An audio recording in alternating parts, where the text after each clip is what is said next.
ഭഗവാനോട് ആർക്കാണ് ഏറ്റവും കൂടുതൽ സ്നേഹം, ആരാണ് ഏറ്റവും വലിയ ഭക്തൻ എന്ന് നാരദമുനിക്കൊരു സംശയം. അപ്പോ അത് ഭഗവാന്റെ അടുത്ത് തന്നെ ചോദിക്കാലോ എന്ന് കരുതി നാരദ മഹർഷി വൈകുണ്ഠത്തിലേക്ക് വരികയാണ്.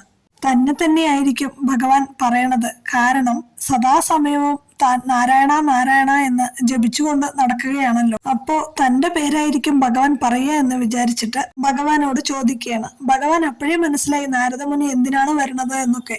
അങ്ങനെ നാരദ മഹർഷി ഭഗവാനോട് ചോദിക്കുകയാണ്, ഭഗവാനെ, അങ്ങയെ ഏറ്റവും കൂടുതൽ സ്നേഹിക്കുന്നത് ആരാണ്, ആരാണ് അങ്ങയുടെ ഏറ്റവും വലിയ ഭക്തൻ? ഇത് കേട്ടതും ഭഗവാൻ നാരദമുനിയെ കൂട്ടിക്കൊണ്ടുപോയി ഭൂമിയിലേക്ക് നോക്കാനായിട്ട് പറഞ്ഞു. അപ്പോ അവിടെ ഒരു കർഷകൻ ഉണ്ടായിരുന്നു.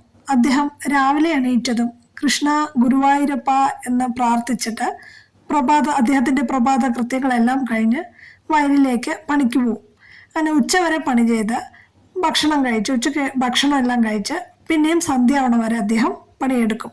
പണിയെടുത്ത് സന്ധ്യയ്ക്ക് വീട്ടിൽ തിരിച്ചെത്തിയ ശേഷം കുടിയെല്ലാം കഴിഞ്ഞ് വിളക്ക് കൊളുത്തി അപ്പോഴും അദ്ദേഹം കൃഷ്ണ ഗുരുവായൂരപ്പ എന്ന് പ്രാർത്ഥിക്കും. അതിനുശേഷം അദ്ദേഹം ഭക്ഷണം എല്ലാം കഴിച്ച് കിടക്കാൻ നേരം അപ്പോഴും അദ്ദേഹം കൃഷ്ണ ഗുരുവായൂരപ്പ എന്ന് നാമം ജപിക്കും. എന്നിട്ട് അദ്ദേഹം കിടന്നുറങ്ങും. ഇതാണ് അദ്ദേഹത്തിന്റെ ഒരു ദിവസത്തെ ദിനചര്യ.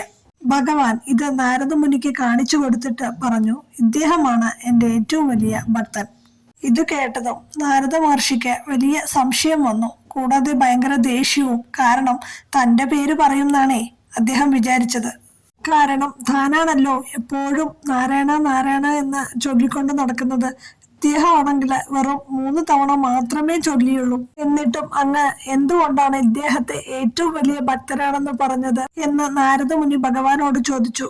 അപ്പോ ഭഗവാൻ പറഞ്ഞു, വരൂ, അതും കാണിച്ചു തരാം. എന്നിട്ട് ഭഗവാൻ ഭൃത്യന്മാരോട് ഒരു കുടം നിറയെ എണ്ണ കൊണ്ടുവരാൻ പറഞ്ഞു. അങ്ങനെ കൊണ്ടുവന്ന എണ്ണ ഭഗവാൻ മെല്ലെ എടുത്തിട്ട് അത് നാരദമുനിയുടെ തലയിൽ വെച്ചു കൊടുത്തു.